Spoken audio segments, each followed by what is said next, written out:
আমি নিজেও অবাক হয়ে যাই যে আসলে কারা দেশ চালাচ্ছে। তারা কি দেশ চালাচ্ছে?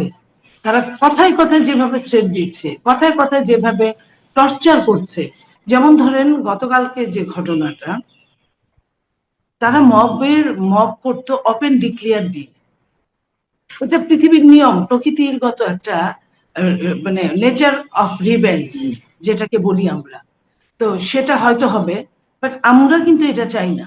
কিন্তু আপনি প্রতিদিন প্রভোগ করছেন, প্রতিটা মুহূর্তে প্রভোগ করছেন, যাকে খুশি তাকে প্রভোগ করছেন। তাহলে এইভাবে তো আসলে বলছে ছাত্রদল যুবদল করেছে, প্রমাণ দিতে পারে না, প্রমাণ দিক। যেই করেছে করেছে তো একজন।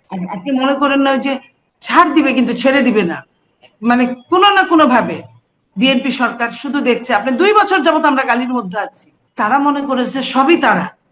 পিছনে একটা তাকায় দেখুক, আপনি দেখেছেন তো একটা দল গঠন করার পরে এনসিপি যে কয়েকটা মিটিং করেছিল আপনার শেরাটনের সামনে, যমুনার সামনে বা কিছু এই জায়গাগুলায়, আপনার কয়টা লোক হয়েছিল? রয়েছেন সংসদ সদস্য এবং বিএনপির স্বনির্ভর বিষয়ক সম্পাদক আহ নীলুফা চৌধুরী মনি। নীলুফা চৌধুরী মনি সাম্প্রতিক সময় বা গত 2-1 দিনে যে কটি বিষয় ভাইরাল হয়েছে মানুষের মুখে মুখে, তার মধ্যে হচ্ছে যে রাজশাহী বিশ্ববিদ্যালয়ের জিএস সালাউদ্দিন আম্মার যা যা করছেন, এবং পরবর্তীতে আমরা দেখলাম যে সোমবার আহ এনসিপি নেতা কর্মীরা হামলার শিকার হলেন, এবং তারা এর জন্য বিএনপি অঙ্গ সংগঠন যুবদল ছাত্র দলকে দায়ী করছে। আমার কথা হচ্ছে যে সালাউদ্দিন আম্মারকে নিয়ে যদি প্রশ্ন করি যে তিনি কি প্রশাসনের চেয়েও তার হাত লম্বা, সরকারের চেয়েও তার হাত লম্বা, যা ইচ্ছে তাই করে যাচ্ছে। আর এমনি বিএনপির অনেক নেতা কর্মী রয়েছে, তারাও তো সন্ত্রাসী কর্মকাণ্ড করছে, চাঁদাবাজি করছে। সব মিলিয়ে এখন কেন এই পরিস্থিতি চলবে একটা নির্বাচিত সরকার এবং বিএনপি যখন ক্ষমতায়? আপনি কি বলবেন? ধন্যবাদ আপনাকে এবং যারা শুনছেন আমার শুভেচ্ছা। এখন যে জিনিসটা হয়েছে, মবের কথা বললেন আপনি, কারো কারো নামে বললেন যে তাদের ক্ষমতা কত বড়, লম্বা হাতটা কত বড়। আমি নিজেও অবাক হয়ে যাই যে আসলে কারা দেশ চালাচ্ছে। তারা কি দেশ চালাচ্ছে? তারা কথায় কথায় যেভাবে থ্রেট দিচ্ছে, কথায় কথায় যেভাবে টর্চার করছে, এই টর্চার এবং আপনার এই মানুষকে, অসহায় মানুষকে সমস্যায় ফেলা, এটা আসলে আমি আমি আসলে বুঝতে পারি না। যেমন ধরেন গতকালকে যে ঘটনাটা, তারা মব করতো ওপেন ডিক্লেয়ার দিয়ে। এটা পৃথিবীর নিয়ম, প্রকৃতিগত একটা মানে নেচার অফ রিভেঞ্জ যেটাকে বলি আমরা। তো সেটা হয়তো হবে, বাট আমরা কিন্তু এটা চাই না, এটা চাই না। আপনি দেখেন, ঘটনাটা দুঃখজনক, আমি অস্বীকার করছি না, কিন্তু এই ঘটনাটা ঘটার আগেও তাদের বক্তব্যগুলোকে যদি আপনি জোড়া লাগান, তাহলে আপনি দেখতে পারবেন যে কোন অবস্থার মধ্যে দিয়ে আমরা যাচ্ছি। এই 5ই আগস্টের পর থেকে যে এসব শুরু হয়েছে, আপনার রেভলিউশন কি বছর ব্যাপী হয়? 2 বছর 5 বছর ব্যাপী হয়? রেভলিউশন হয় 1 দিন 2 দিন 3 দিন। বাংলাদেশে রেভলিউশন হয়েছিল 3 দিন। 3 দিন কোনো সরকার ছিল না। সেই 3 দিনের হিসাব আমরা, আপনি বা অন্য কেউ করতে চাই না।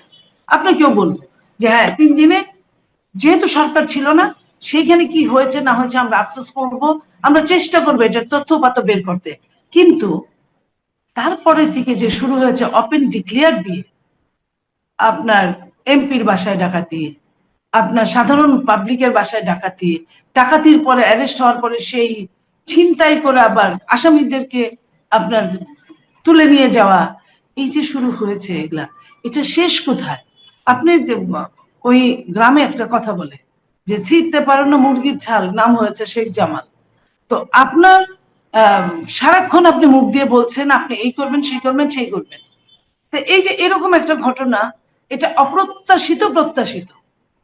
আপনি যদি বলেন যে এই 2টা শব্দ একসঙ্গে কেন বললেন, হ্যাঁ ঘটনা যে কোনো কিছু, মারামারিটা আমরা অপ্রত্যাশিত মনে করি যে এটা মারামারি ঠিক না, গায়ে হাত তোলা ঠিক না। কিন্তু আপনি প্রতিদিন প্রভোগ করছেন, প্রতিটা মুহূর্তে প্রভোগ করছেন, যাকে খুশি তাকে প্রভোগ করছেন। তাহলে এইভাবে তো আসলে বলছে ছাত্রদল যুবদল করেছে, প্রমাণ দিতে পারে না, প্রমাণ দিক। যেই করেছে করেছে তো একজন। ছাত্রদল যুবদল, ছাত্রলীগ যুবলীগ, অথবা তার নিজ দলের কেউ, অথবা সাধারণ মানুষ কেউ। এটা তো কি, মানে অত্যাচারের চরম পর্যায়ে গেলে আপনি দেখেন একটা মির্জা আব্বাস, উনি ধরেন অনেক দুষ্ট প্রকৃতির মানুষ, ধরে নিলাম, আপনি তো প্রতিদিন তাকে মেরে ফেলতে পারেন না, প্রতিদিন তো তাকে বাজে কথা বলতে পারেন না। আপনার হাতে যদি পাওয়ার থাকে, আপনি পাওয়ারের ইউটিলাইজ করেন, আপনি তাকে আইনের হাতে তুলে দেন। আপনি প্রতিদিন যে ধরনের কথা বললে একটা সম্মানী লোক অসম্মানিত হয়। আপনি দেখেন আজকে মির্জা আব্বাস সাহেব আজকে কয় মাস যাবৎ মৃত্যুর সাথে পাঞ্জা লড়ছে। এই যে এটা কি, একে কি আমি মানুষ বলবো? ইসলাম কি, ইসলাম বা যে কোনো ধর্ম, তারা কি এইভাবে প্রভোগ করার কথা বলে যে তুমি একজনকে প্রভোগ করতে করতে মেরে ফেলো? এই এই জিনিসগুলোর অবসান হওয়া উচিত।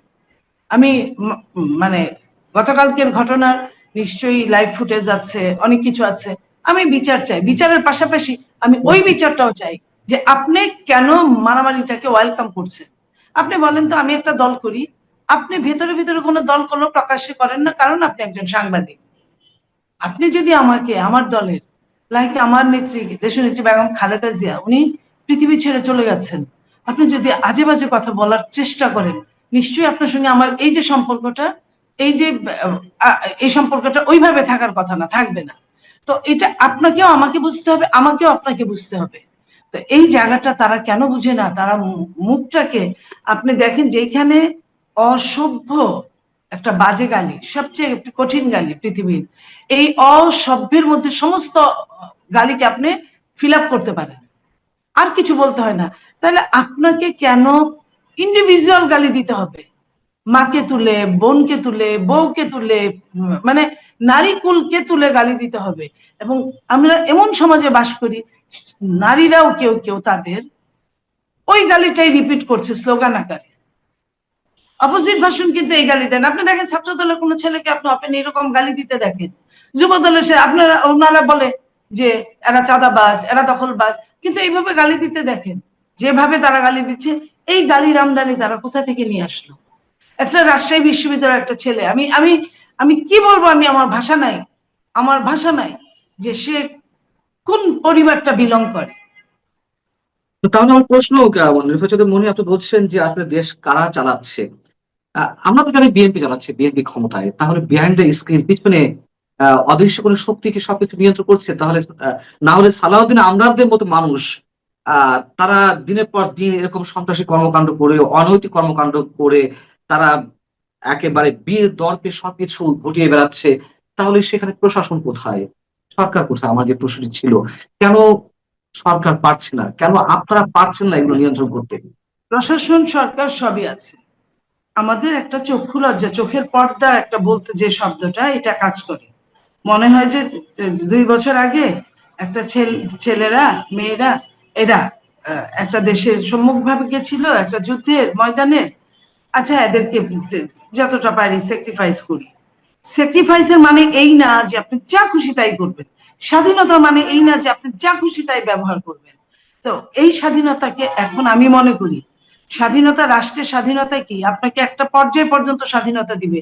সেই পর্যায়টা, সীমাটা লঙ্ঘন করলে কিন্তু আপনি রাষ্ট্রের আইনের অনুশাসনের আওতার মধ্যে আসবেন। এটাই কিন্তু রাষ্ট্রের ফয়সালা। তো সেই ফয়সালায় 2 দিন আগে 2 দিন পরে, আমি করলে আমি আসবো, আপনি করলে আপনি আসবেন, তারা করলে তারা আসবে। আপনি মনে করেন না যে ছাড় দিবে কিন্তু ছেড়ে দিবে না, মানে কোনো না কোনো ভাবে বিএনপি সরকার শুধু দেখছে। আপনি 2 বছর যাবত আমরা গালির মধ্যে আছি। আমরা যে কোনো আন্দোলনের যে নেপথ্যে কারা ছিল, আমরা যে ছিলাম, আমরা যে ছাত্র দিয়ে, যুব দিয়ে সাপ্লাই করে তাদের মধ্যে ঢুকিয়ে দিয়ে যে এই আন্দোলনটা করেছে, তারা মনে করেছে সবই তারা।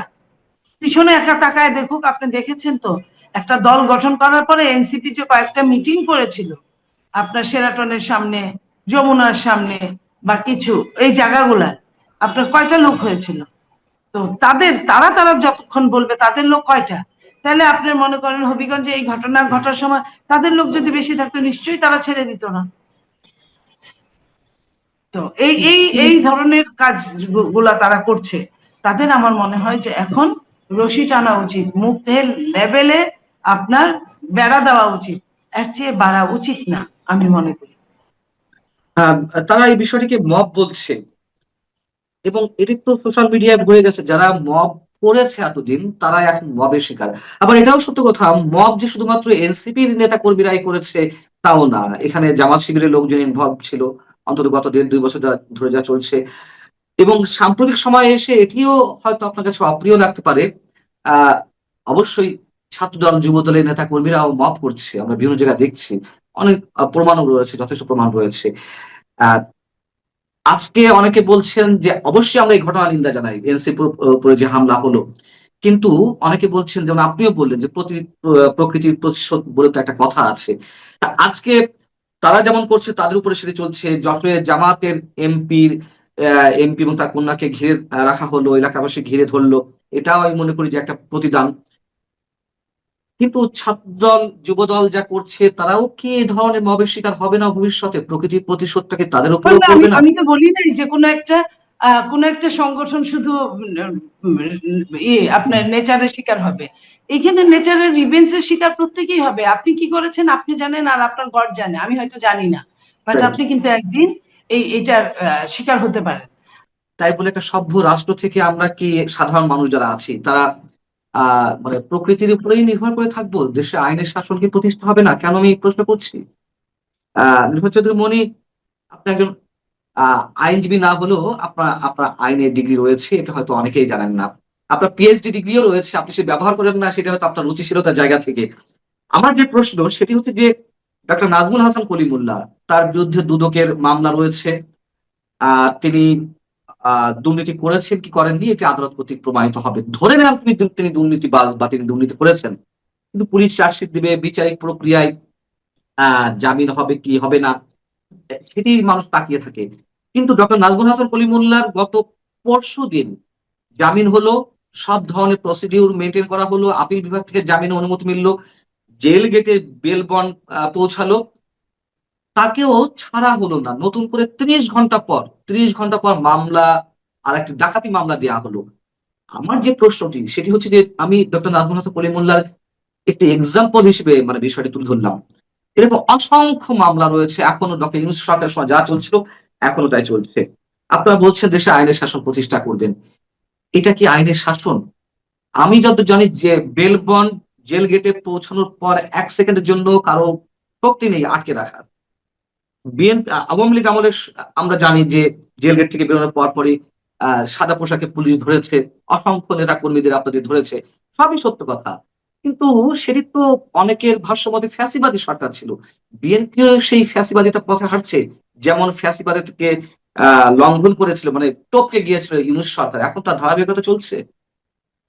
এটা এটা দুঃখজনক, আমি বলবো যে এইটা আইনের ব্যত্যয় ঘটানো হয়, এবং এটাই প্রথম না, এরকম হয়। আমি মনে করি যে বিএনপির এই ব্যাপারে সুদৃষ্টি দেওয়া উচিত, এবং বিএনপিকে যখন যে সরকার থাকে দেখবেন কিছু হালুয়া রুটি ভাগাভাগি করে খাওয়ার মতো লোক জোটে জুটে যায়। আপনি বিএনপির ত্যাগী নেতাদের এখন দেখবেন না, যারা বিএনপি করে নাই, এমন যে অন্য দল করেছে, আওয়ামী লীগও করেছে, তারা বিভিন্নভাবে ভালো আছে, বিভিন্নভাবে। তো সেইখানে তারা যতদিন থাকবে সরকারকে বিপথে নেওয়ার চেষ্টা করবে। সরকারের অবশ্যই এই ব্যাপারে তটস্থ থাকতে হবে। আমি মনে করি যে যে কোনো আইনের লঙ্ঘন করা বিএনপি করতে চান না, কারণ আমাদের নেতা জনাব তারেক রহমান সাহেব বলেছেন যে আমার মাকে যদি এখন জিজ্ঞেস করতাম যে আমি কি করব প্রতিশোধের ব্যাপারে, উনি বলতেন যে না, তোমার এই এই জায়গায় যাওয়া ঠিক হবে না, তুমি দেশের জন্য কাজ করো। তো এই যে যিনি বলেন যে আমি প্রতিশোধ চাই না, তবে আমি বিচার চাই, তো এই বিচারটা আমরা চাই। না, তাহলে তারেক রহমানের প্রতি নিঃসন্দেহে সাধারণ মানুষের অনেক ধরনের আস্থা ছিল, অনেক বেশি আস্থা ছিল। একটা বিপর্যয়ের পর 5ই আগস্ট একটি বিপর্যয়ের পরে ডক্টর ইউনূসের যে জঙ্গি শাসন মানুষ দেখেছে, সেই শাসন দেখার মধ্য দিয়ে মানুষের বড় এক্সপেকটেশন ছিল বিএনপির প্রতি। আজকে যিনি প্রধানমন্ত্রী তারেক রহমানের প্রতি, তিনি নিজেও বলেছেন, তার মায়ের উদাহরণ দিয়ে, তার ভাইয়ের উদাহরণ দিয়ে, যেটি আপনি বললেন, সামারি হচ্ছে তিনি প্রতিহিংসা রাজনীতি বিশ্বাস করেন না। কিন্তু যা কিছু ঘটছে, মানুষ তো মনে করছে যে ডক্টর ইউনূসের সেই শাসনের ধারাবাহিকতা সম্ভবত এখনো চলছে, নইলে অসংখ্য মানুষ জামিন পাওয়ার পরেও একটা পর একটা পেন্ডিং মামলা যাচ্ছে। এবং ডক্টর নাজমুল হাসান কলিমুল্লাহ 30 ঘন্টা পর তাকে নতুন মামলায় দিয়ে দেওয়া হলো, উত্তরা থানায় হত্যা মামলা। এবং এগুলো তো আলটিমেটলি বিএনপির কাঁধেই যাচ্ছে, তাই না? তো যারা হ্যাঁ, সরকারে থাকে তারা কি কখনো বুঝবে না যে এগুলো আসলে কোন দিক দিয়ে কি হচ্ছে?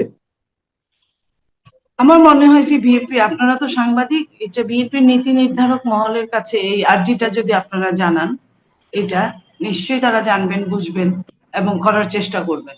সেটা কিছু আপনি 100টা কাজে তো 2-3টা 5-7টা 10-12টা আপনার হতে পারে, হতে পারে। আমি দুঃখ প্রকাশ করছি নাজমুল হাসান খলিমুল্লাহ সাহেবের জন্য, বাট এবং আশাও করছি যে আগামীতে এটা হবে না, ব্যর্থ হয়তো তার কিছুদিন থাকতে হবে, এরপরে জামিনটা নিশ্চয়ই উনি বের হবেন।